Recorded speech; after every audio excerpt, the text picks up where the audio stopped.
मई 2025 में जब भारत ने पहलगाम फॉल्स फ्लैग ऑपरेशन की आड़ में पाकिस्तान की सरहदों की, पाकिस्तान की खुद मुख्तारी की, पाकिस्तान की सलामती की खिलाफ वर्जी की, तो फिर अफवाज पाकिस्तान ने भारत को ऐसा जवाब दिया जिसकी दुनिया मोतरफ़ है। पाक फ़ज़ाइये की शहीनों ने भी एक ऐसा मार्का सर अंजाम दिया कि जिसकी दुनिया आज भी तारीफ़ करते हुए नहीं थकती, और दुनिया हैरान भी है कि इतने कम वसाइल के साथ ये सब कुछ कैसे मुमकिन हुआ। तो ये सब कुछ मुमकिन हुआ था उस हिकमत अमली के तहत, उस लीडरशिप के तहत, उस जज्बे के तहत जो शायद किसी और के पास नहीं है। तो मेरे साथ मौजूद हैं फ़्लाइट लेफ्टिनेंट नौशेरवान, जो स्क्वाड्रन का हिस्सा थे, जिन्होंने भारत के अज़ाइम को खाक में मिलाया। तो उनसे बात करते हैं। जी, अस्सलाम वालेकुम। वालेकुम सलाम। सबसे पहले तो मैं आपका शुक्रगुज़ार हूँ कि आप यहाँ तशरीफ़ लेके आए, और अगर जज्बात का आप पूछें तो शायद उनको अल्फाज में बयान करना मुश्किल हो। उस दिन हमारे लिए जब हमें ऑर्डर मिला तो सबसे खुशी की बात तो ये थी कि जिस वक्त का हमने हमेशा इंतज़ार किया वो वक्त आ चुका था, और हम पूरी तरह से तैयार थे। दुश्मन ने जो मिस एडवेंचर उस दिन करने की कोशिश की, उसके लिए हम दिन रात यही हमारी ट्रेनिंग है, और इसी सिलसिले में हम अपनी तरबियत करते रहते हैं। और अपनी कौम को भी मैं बताना चाहूँगा कि आगे भी अगर कभी दुश्मन ने दोबारा ऐसी कोई गलती करने की कोशिश की तो हम भरपूर तैयार हैं। हम उनको जवाब देने की सलाहियत रखते हैं, और इंशाल्लाह आगे भी अपनी फ़िज़ाई सरहदों को इसी तरह महफूज रखेंगे। ये ज़रूर बताइएगा, भारत जिसके पास दुनिया के जदीद तरीन त्यारे थे राफेल, उसके पास एक बड़ी टेक्नोलॉजी भी थी, उसके पास एयर डिफेंस सिस्टम भी था, लेकिन उसके बावजूद क्या ऐसी स्ट्रेटजी थी, क्या ऐसा डिफरेंस आपने क्रिएट किया कि उनके राफेल समेत 8 त्यारों को आपने गिरा दिया, उनके एयर डिफेंस सिस्टम को तबाह कर दिया, और वो जुर्रत नहीं कर सका कि दोबारा इस पाक सरजमीन की तरफ मैली आंख से देखे।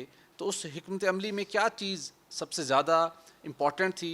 क्या उसके अंदर ख़ास आपकी बात थी कि जिसके नतीजे में इतनी बड़ी कामयाबी भी मिली और दुश्मन का इतना बड़ा नुकसान हुआ कि जिसके वो जो उसके वहम गुमान में नहीं था, और इतनी बड़ी अजीम कामयाबी हासिल की पाकिस्तान ने, पाकिस्तान के अफवाज पाकिस्तान के जवानों ने, जिसकी दुनिया भी मोतरफ़ है। तो क्या स्ट्रेटजी के अंदर डिफरेंस था? जिस तरह आपने उस रात का जिक्र किया, तो उस रात में अगर मैं आपको बताऊं कि जब भी कोई भी दुनिया में एयरफोर्स हमलावर होती है तो एक ऑफेंसिव ऑपरेशंस होते हैं और एक डिफेंसिव ऑपरेशंस।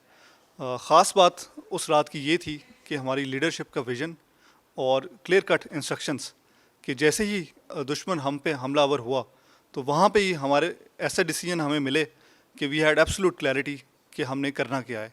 वही ऑफेंसिव ऑपरेशंस जो दुश्मन ने शुरू किए, और इनिशियली हम डिफेंसिव ऑपरेशंस के लिए गए थे, वहाँ से ही हमने defensive converted into offensive operations शुरू किया। ये तारीख़ की सबसे बड़ी BVR फाइट थी। जैसे मैं आपको बताता चलूँ, BVR beyond visual range fight, जिसके अंदर अल्लाह ताला ने पाकिस्तान को इज़्ज़त अता फरमाई, और हम दुश्मन के 8 जहाज़ों को गिराने में कामयाब हुए। अनुष्का साहब, जब भी दुनिया के अंदर कोई ऐसी जंग होती है तो डेफिनेटली जो पहले से हमला करने का जहन बना चुका है, तैयारी कर चुका है, जो ऑफेंसिव मूड में है, तो डेफिनेटली स्ट्राइक करेगा। लेकिन हमने देखा कि जब आपने इस ऑपरेशन को डिफेंसिव से ऑफेंसिव ऑपरेशन में कन्वर्ट किया और दुश्मन को बहुत भारी नुकसान पहुंचाया, जिसके नुकसान से, जिसके असरात से आज तक वो नहीं निकल सका, और दुनिया के सामने उसकी जो नाम था, खोखला नाम था, वो खाक में मिल चुका। लेकिन जब आपने उसको ऑफेंसिव ऑपरेशन में कन्वर्ट किया तो दुश्मन बिल्कुल ब्लाइंड हो गया, वो आप पर कोई हमलावर नहीं हो सका, आपका नुकसान नहीं पहुंचा सका, आपके त्यारों को जिक तक नहीं पहुंची। तो इसकी क्या अंदर क्या आपकी स्ट्रेटजी थी, क्या ऐसा प्लान था जिसके नतीजे में दुश्मन पूरा आपके नरगे में था, जिसे जो शाहीन के कंट्रोल में था, जहाँ चाहता जब चाहता उसको शिकार कर सकता था? तो ये क्या इस स्ट्रेटजी का ये खसूसी ये उसका ये एक एलिमेंट था कि इस अंदाज में हमें शानदार कामयाबी मिली?